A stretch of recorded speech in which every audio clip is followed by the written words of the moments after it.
দায়িত্বত নিয়োজিত CRPF জোৱানৰ আকস্মিক মৃত্যু ছত্তীশগড়ত CRPFত কৰ্মৰত বাক্সাৰ মুছলপুৰৰ যুৱক চন্দন ডেকাৰ মৃত্যু সামৰিক মৰ্যাদাৰে নিশা শেষকৃত্য সম্পন্ন বাক্সা জিলাৰ মুছলপুৰৰ এগৰাকী যুৱকৰ কৰ্তব্যৰত অৱস্থাত বহিৰাজ্যত মৃত্যু হয় এই ঘটনাত অঞ্চলজুৰি শোকৰ ছাঁ পৰে উল্লেখযোগ্য যে CRPFত কৰ্মৰত 0351606335 HC/GD নম্বৰৰ 188 নং BNৰ চন্দন ডেকাই কালি ছত্তীশগড়ত কাছেৰ কয়লক হাইস্কুলৰ 39 নং ভোটগ্ৰহণ কেন্দ্ৰৰ পৰা জিটকাটোলালৈ খোজকাঢ়ি গৈ আছিল এনেদৰে নিৰ্বাচনী কৰ্তব্য পালনৰ বাবে প্ৰায় 5 কিলোমিটাৰ খোজকাঢ়ি যোৱাৰ পিছত তেওঁ অস্বস্তি অনুভৱ কৰাৰ পিছতে সংজ্ঞাহীন হৈ পৰে ইয়াৰ পিছতে তেওঁক দিল্লীৰ ৰাজহাৰা এখন চিকিৎসালয়ত ভৰ্তি কৰোৱা হয় যদিও তেওঁৰ স্বাস্থ্যৰ অধিক অৱনতি ঘটে আৰু তাতেই তেওঁৰ মৃত্যু হয় আজি তেওঁৰ মৃতদেহ স্বগৃহলৈ অনাৰ পিছতে অগণন গুণমুগ্ধ জোৱানগৰাকীৰ চোতালত সমবেত হয় পাছত সামৰিক মৰ্যাদাৰে তেওঁ শেষকৃত্য সম্পন্ন কৰা হয় উল্লেখযোগ্য যে বাক্সা জিলাৰ মুছলপুৰৰ চন্দন ডেকাই মৃত্যুৰ সময়ত তেওঁৰ পত্নীৰ লগতে পুত্ৰ আৰু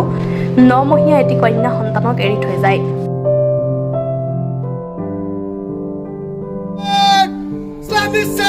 Success, banger! Success!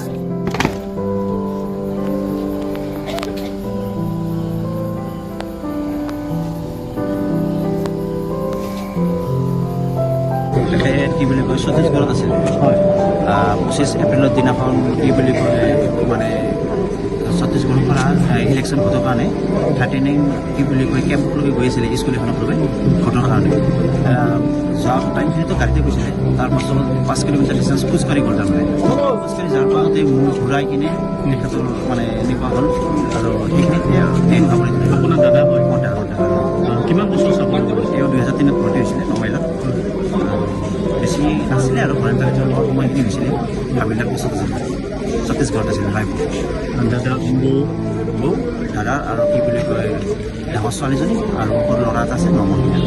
এইখিনি কিমান চনত যোগদান কৰিছিল 2003 চনত নমাইলত যোগদান কৰিছিল এইখিনি কেইজন আছিল আমি দুইজনে এতিয়া নহয়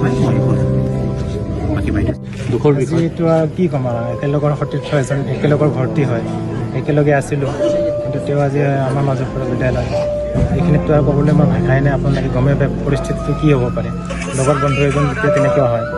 গতিকে মই কি ক'ম আৰু একেলগে কাম কৰি নেকি আপুনি হয় একেলগে মানে ছত্তীশগড়ত একেলগে আছিল একেলগে আছিলোঁ হেডকোৱাৰ্টাৰত থাকা আছিলোঁ আমি এই গেটত ডিউটি কৰা কেনেকৈ কি হ'ল ঠিক কেনেকৈ মানে ইলেকশ্যন ডিউটি আছিলে নাই ইলেকশ্যন ডিউটিত গৈছিলে বাহিৰত ডিউটি মানে তাৰে মানে বতৰটো অলপ গৰম নে এই গৰমত মানে ডিউটি যাওঁতে অলপ কিবা হ'ল নেকি বোধ হয় তেনেকৈ ডিউটিততো মই যোৱা নাছিলোঁ কিন্তু শুনামতে তেনেকৈ হৈছে আৰু গৰম আছিলে অলপ আৰু এখেতৰ বতৰ অলপ বিপিটো অলপ হাই আছিলে বোধ হয় বাকীখিনিতো ডিউটিত গৈ থকা সময়ত তাৰমানে অলপ মোৰ ঘৰুৱা নিচিনা হ'ল তাৰপিছত তেনেকৈ হাত ভৰিবিলাক কঁপি উঠিলে তাৰপিছত মানে হস্পিটেলত নিবৰ সময়খিনি নাপালে আৰু তেনেকুৱাকৈ হৈ গৈছে কেছটো ইমানখিনিয়ে আৰু